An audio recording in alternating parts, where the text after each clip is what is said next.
What's up, guys? Bob Busker here again at Think Computers, and today we're taking a look at the Z77X UD3H motherboard from Gigabyte. It's of course is based on the Intel Z77 chipset, which is an upgrade to the Z68 chipset that we've been seeing in the past year. With it being an upgrade, you're going to see a lot of new features, so let's just get right into it, open it up, and check out what's inside.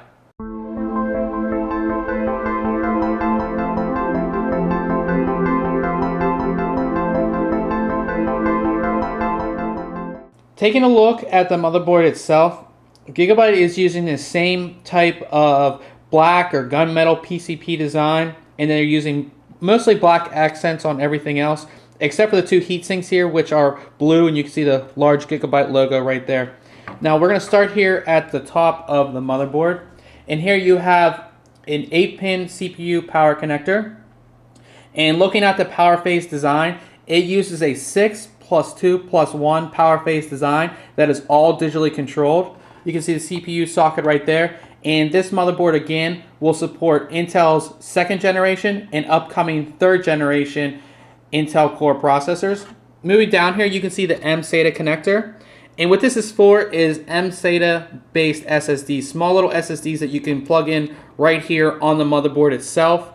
And they come in, I think you can get them in 60 gig, 120 gig versions. Perfect for an OS, something really small that you can put right on the motherboard itself. Moving over to the memory slots here, you have 4 of them, which can fit a total of 32 gigabytes of DDR3 memory in dual channel fashion.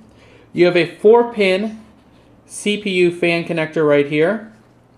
Now moving over, if I get up real close, you can see your CMOS reset switch and your reset switch, as well as a very large power switch. And it's really nice to see the CMOS reset switch. I hate having to change jumpers, especially when I'm overclocking. It's just a pain to do. So if I can just press this in and reset my CMOS, it makes it so much easier. And it's nice to have power and reset buttons on the motherboard as well. There is another 4-pin fan connector right there.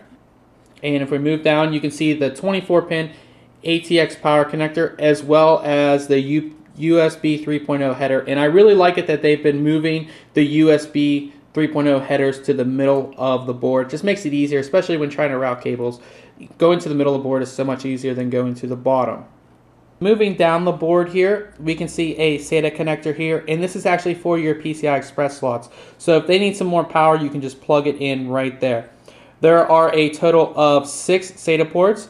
The white ones are SATA 6 gig and the black ones are SATA 3 gig. There is another 4-pin fan connector right here. Now if we move this over, you can see our post display right here, and this will actually show a code whenever your system boots, or if it doesn't boot, it's going to show a code and let you know where the system is halting at, so you can look up the code and try to find out what's wrong with your system. You have your front panel connectors right here. You have another 4-pin fan connector. You have a total of 1, 2, 3 USB 2.0 headers. You have your TPM header, another 4-pin fan connector. So that's going to give you a total of 1, 2, 3, 4 fan connectors, and then 5 if you include the CPU fan connector. And then you have your front port audio right here. As far as expansion slots go on the board, you have 2 PCI Express 3.0 x16 slots. So it's this one and this one.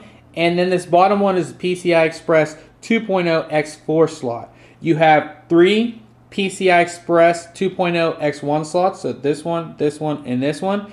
And then right here, you have your legacy PCI slot. As far as connections on the back of the board go, you have your shared PS2 keyboard and mouse port, 2 USB 3.0 ports. You have VGA out, DVI out, optical audio out, HDMI out, DisplayPort out. Then you have a set of 2 USB 3.0 ports right here, 2 eSATA 6 gig ports right here, Ethernet, 2 more USB 3.0 ports, and then you have your audio.